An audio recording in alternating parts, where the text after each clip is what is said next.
नमस्कार, मैं रविंद्र कुमार यादव स्वागत करता हूं आपका आपके अपने पसंदीदा चैनल संगम विचारधारा में।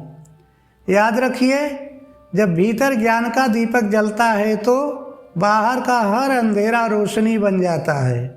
दोस्तों, पिछले भाग में हमने देखा था कि राजा जनक ने 3 और गहरी सच्चाइयाँ जानी। पहली, मैं वह विशाल चेतना हूँ जिसमें सब कुछ समाया है। दूसरी, ज्ञान के दीपक के सामने कोई बंधन नहीं टिकता। तीसरी, जब मैं ही सब कुछ हूँ तो मांगूँ क्या और किससे मांगूँ। और उस दरबार में एक राजा धीरे धीरे मुक्त होता जा रहा था। लेकिन दोस्तों, अष्टावक्र जी की यात्रा यहाँ भी नहीं रुकती। जब मांगना बंद हो जाए तो अगला सवाल उठता है, फिर सुख कहाँ है और कैसे मिलता है। आज उसी सवाल का जवाब मिलेगा। दोस्तों, एक बहुत पुरानी कहानी है। एक आदमी था जो रोज़ सुबह उठता और अपना घर ढूंढता। पड़ोसी के घर जाता, क्या मेरा घर यहाँ है? पड़ोसी कहता नहीं। वह दूसरे मोहल्ले में जाता, तीसरे शहर जाता, दूसरे देश जाता, क्या मेरा घर यहाँ है? हर जगह से जवाब आता नहीं। वह थका हुआ, रोता हुआ एक दिन एक बुजुर्ग के पास पहुंचा और बोला, मुझे मेरा घर नहीं मिल रहा है। बुजुर्ग ने पूछा, तुम कहाँ से आए हो? आदमी बोला, उस पहाड़ी के पीछे से। बुजुर्ग मुस्कुराए और बोले, बेटा, तुम्हारा घर वहीं है जहाँ से तुम आए हो। दोस्तों, यह कहानी हम सबकी है। हम सब सुख को बाहर ढूंढ रहे हैं, नई नौकरी में, नए रिश्ते में, नए शहर में, हर नई चीज़ में। लेकिन सुख का घर वही है जहाँ से हम आए हैं, भीतर। राजा जनक को अष्टावक्र जी ने यही सिखाया। चलिए उस पावन दरबार में चलते हैं। दोस्तों, मिथिला के उस दरबार में अब एक और गहराई उतर रही है। राजा जनक अष्टावक्र जी के सामने बैठे हैं। उनके भीतर एक नई जिज्ञासा है। वे पूछते हैं, हे गुरुदेव, अब तक मैंने जाना कि मैं चेतना हूँ, मैं आकाश हूँ, मुझे कोई बंधन नहीं, मुझे कोई कामना नहीं। लेकिन हे गुरुदेव, यह सुख जो भीतर है उसे कैसे पाऊँ? अष्टावक्र जी यह सुनकर गहरी सांस लेते हैं और बोलते हैं, हे राजन, यह सबसे सुंदर सवाल है जो आपने पूछा। इसका जवाब बहुत सरल है। अष्टावक्र जी धीरे से कहते हैं, हे राजन, सुख और दुख बाहर की चीज़ें नहीं है। जो सुख आप बाहर ढूंढ रहे हैं वह असल में भीतर का ही प्रतिबिंब है। और जो दुख बाहर से आता लगता है वह भी भीतर से ही उठता है। जनक जी यह सुनकर चौंकते हैं। भीतर से? अष्टावक्र जी समझाते हैं, हे राजन, एक ही फूल को 2 लोग देखते हैं। एक को आनंद आता है, दूसरे को उदासी। फूल तो एक ही था, तो सुख और दुख फूल में था या देखने वाले के भीतर? दोस्तों, यह बात जरा रुक कर सोचिए। आपके जीवन में एक ही घटना एक बार खुशी देती है, एक बार दुख। बारिश होती है, किसान खुश होता है, पिकनिक मनाने वाला दुखी होता है। बारिश तो एक ही थी, तो सुख और दुख बारिश में था या भीतर था? यही अष्टावक्र जी का सत्य है। सुख और दुख बाहर नहीं, भीतर है। कथा आगे बढ़ती है। जनक जी अब और गहरे जाना चाहते हैं। वे पूछते हैं, हे गुरुदेव, तो क्या वह सुखी है जिसके पास सब कुछ है? अष्टावक्र जी मुस्कुराते हैं और कहते हैं, नहीं, हे राजन, वह सुखी है जो भीतर से शांत है। दोस्तों, एक उदाहरण से समझिए। 2 दीपक हैं।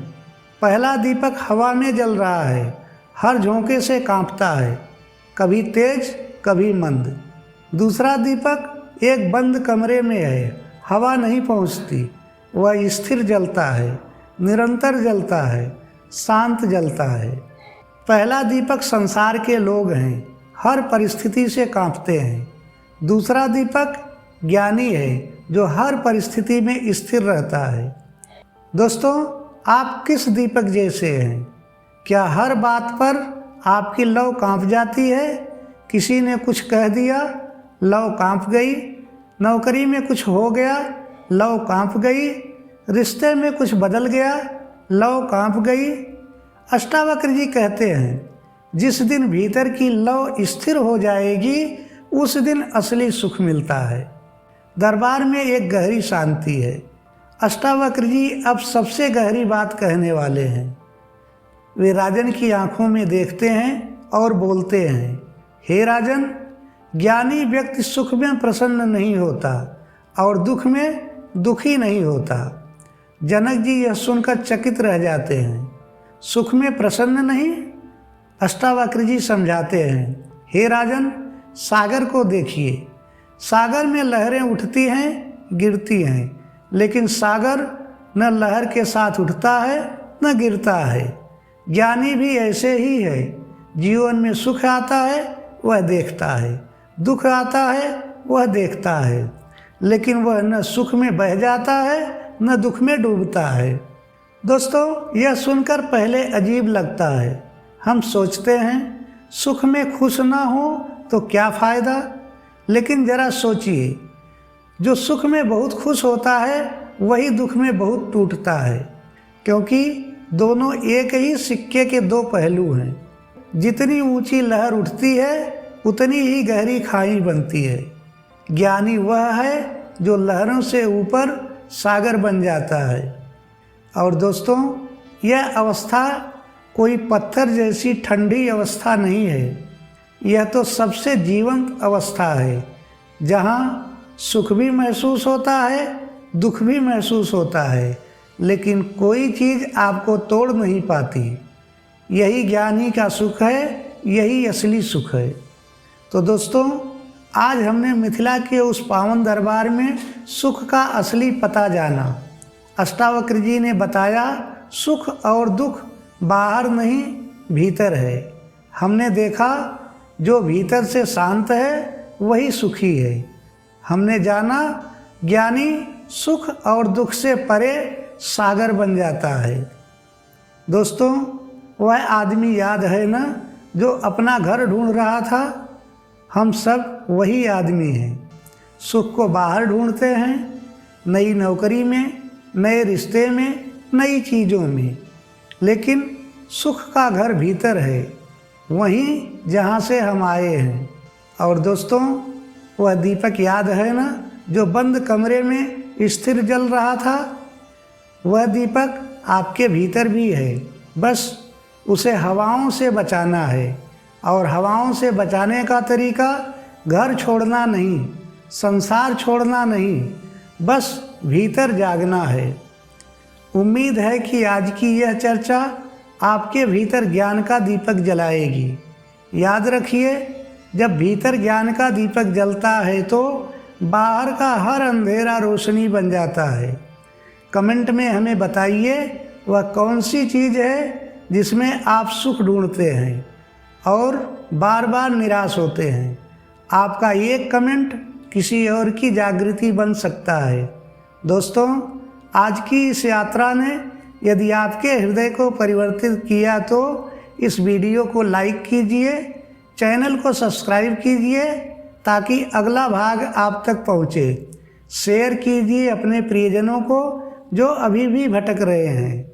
आपका एक शेयर किसी के जीवन का दीपक जला सकता है। जल्दी ही मिलेंगे फिर एक नए विचार के साथ।